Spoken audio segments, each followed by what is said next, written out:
Guys, I'm Steve. Welcome back to the channel. Welcome back to another video. If it's your first time stopping by the channel, hit that subscribe button. Trust me, you won't regret it. If you're a returning subscriber, as always, welcome back, guys. Listen, I'm going to jump into this video. I was sitting around, I was thinking, yeah, everybody is excited about Coach Prime, me included. It's a good story for college football. Everybody's anxious to see what he'll do at a Power 5 school. And University of Colorado had problems in their football history as of late, with losing a lot of games, not getting good recruits, and Coach Prime wants to turn around the whole football organization. And I wish him luck. But guys, I'm gonna be honest with you. Tonight I'm sitting up here and I'm looking at this Colorado schedule for 2023 season, and I'm telling you, this thing is brutal. We all know the Pac-12, and I didn't say Pac-10 this time. Y'all gotta understand, I'm old school, so I'm used to it being Pac-10. So we'll go Pac-12. The Pac-12 conference, yeah, they pass heavy. They like to throw the ball. I think that's one of the reasons why he's trying to recruit all these defensive backs. But them winning a lot of games this year, I don't know. I mean, and I'm being honest with you. I'm sitting up here looking at this schedule, and I'm going to go over it real quick. The first 5 games, the first 5 opponents they play are TCU, Nebraska, Colorado, Oregon, USC. Those are the top 5. That's brutal. You already know that Oregon, USC, most likely TCU will be in the top 25. Right? Remember, TCU was just in the national championship game. Now, I don't know how many seniors they have, or I know they had a couple of juniors, I think, opt to go to the NFL by the draft. One is one of their running backs, but I think they got another running back that's really good too. But with that being said, that first game, I don't think he's gonna pull that off. Now, I'm going to go down this schedule real quick because I'm going to make this video short with my win-loss percentage of what I think. And then after I do that, I'm going to go a little bit into the team and why I think, things will turn out the way they turn out. Regardless of how excited we are, we got to put reality in this, folks. And I don't think, honestly, that this guy, he might pull it off. I don't see them with a winning record. And let's go down the line. We got TCU, right? Now, TCU is a school in Texas where I'm at. They just was in the national championship. I don't know how many people are going to leave, how the underclassmen look, but they got the chemistry. They got the same coach, competitive school. We're going to chalk it up as an L. Now, this is the pivot point. This is the second game of the season. Nebraska. Now, Nebraska is like Colorado. They've been going through it too with their ups and downs, with wins and losses, and not getting back to the pinnacle of who they were in the 80s, early 90s. Now, they just hired, I think, Matt Rule, who used to be the Carolina Panthers coach, which I think this would be a cool matchup because it's like, 2 first-time coaches with success. Coach Prime on the college level more than Matt Rule. But Matt Rule used to be a good college coach too before he went to the pros. But you understand what I'm saying? Coaching their teams for the first time, I give the edge to Nebraska. But I think if they do have a surprise, it'll be this game right here. It'll be this game. Because, we don't know what kind of offense they're going to have. And like I was talking about in another video I had, when you're dealing with college football or you're dealing with coaching football and bringing a new staff in, it's a lot of particulars you got to go into.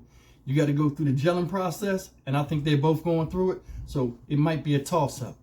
We'll see. Then we got Colorado State. Colorado State,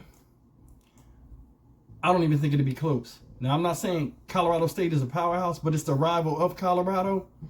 So, in all honesty, folks, I think they're going to eat that win out and CU going to lose.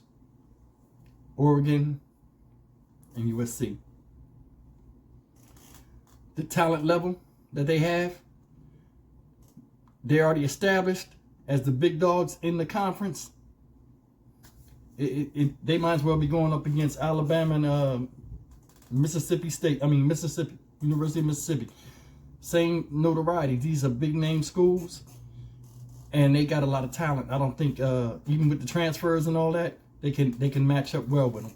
They don't match up, so that's a loss. Then we come to this, Arizona State. Now Arizona State, you know, Herm Edwards got fired the year before, I think, right? So they might have a new coach this year too. Well, maybe not. I don't know. Somebody put it in the comments. But they should be a little bit more established. I think, I'm only speaking if they have a new coach, but I think Herm Edwards just got fired. But I think they'll beat Arizona State. And that's just me. I mean, Arizona State, you never know what you're going to get out of them.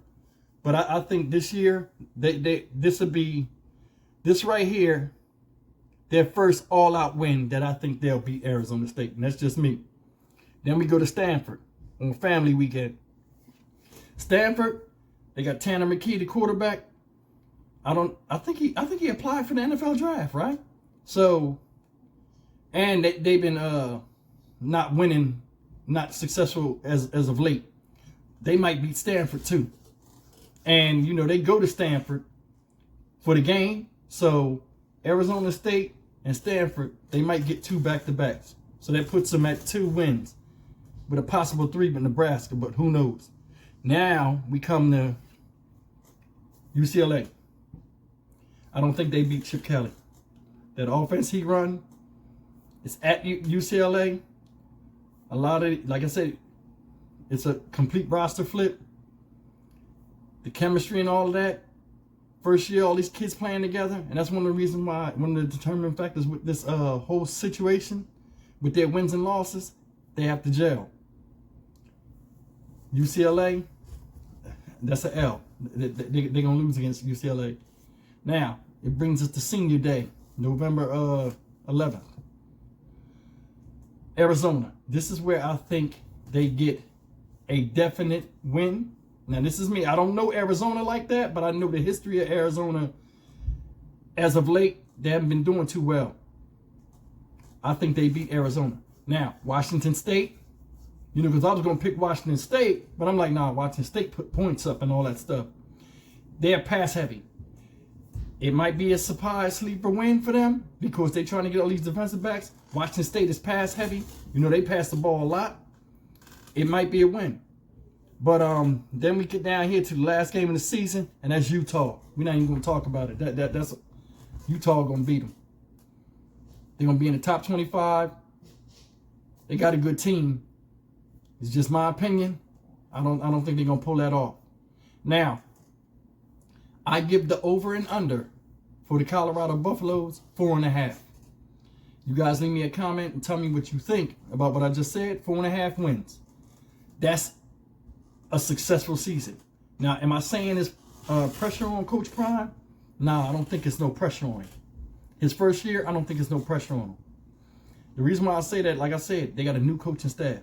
And they got good coaches too, man. I wanted to say that. They got good coaches. A couple of the coaches was head coaches, I think, that left head coaching jobs to come with him to Colorado. So, I mean, he got a lot of coaching experience. Like, these guys got thousands of hours of coaching experience. So, you know, I mean, the ingredients are there to make something successful. This first year, I say no because two reasons. They had that major roster flip. They got a whole bunch of transfers coming in. And when I say major roster flip, you know, there are some stories I read out there where they talking about flipping, turning over 90% of the roster. Today I heard where they lost like 10 people, 10 recruits that were there, 10 Buffaloes and transferred out. So it's just a revolving door of talent coming in and out. So with the roster flip, these players got to come in. They're in a new environment. They got to gel. They got to figure everything out. They got to learn new schemes. You know what I'm saying? Coach Prime, they got to get to know him. He got to get to know them. It's gonna be a lot of hiccups, a lot of personalities, a lot of egos, different things. when you have a bunch of young men in the room, everybody has to get to learn. And I think that's going to be part of the coaching journey. And it's going to be part of the season. You know, getting things to just come together. Like I said, it's a retooling year. So I don't think it's pressure on them. But the other thing that I think that they can win, and they might surprise some people, is because when you deal with coaching, right? And you know, a lot of you guys know this. Two things stand out, in my opinion, to have a successful season. It comes down to confidence, motivation, and mentorship. And the reason why I bring up mentorship is Coach Prime is good at that. You know, he come off as a father figure. He cool, they respect him. We went through all of that. And it all comes down to trust. You know, you trust the process, trust the schemes, believe in yourself, and you know that comes into the motivation aspect, and then that builds your confidence. No, so depending on how strong that confidence is, you know, because I mean, confidence has a lot to do with whether you win or lose in football. That confidence get off. All they have to have is one upset win. They might just flip the season, and you know the energy that Coach Prime give off, the players gonna feed off of it anyway. So I mean, it might be a surprise, man. But I mean, honestly, this year, I'll put the over-under at 4.5 games. Leave me a comment, man. Tell me what y'all think. And I'm not throwing shade on them. I would like to see them do really well, you know, and see Colorado come back to prominence like they did in the 80s, early 90s. That'd be cool. But, yeah, man, as always, man, I just want to chime in. As always, like it, comment, share, subscribe. And I'll see you guys in the next video. Somebody's at the door. Take care, guys.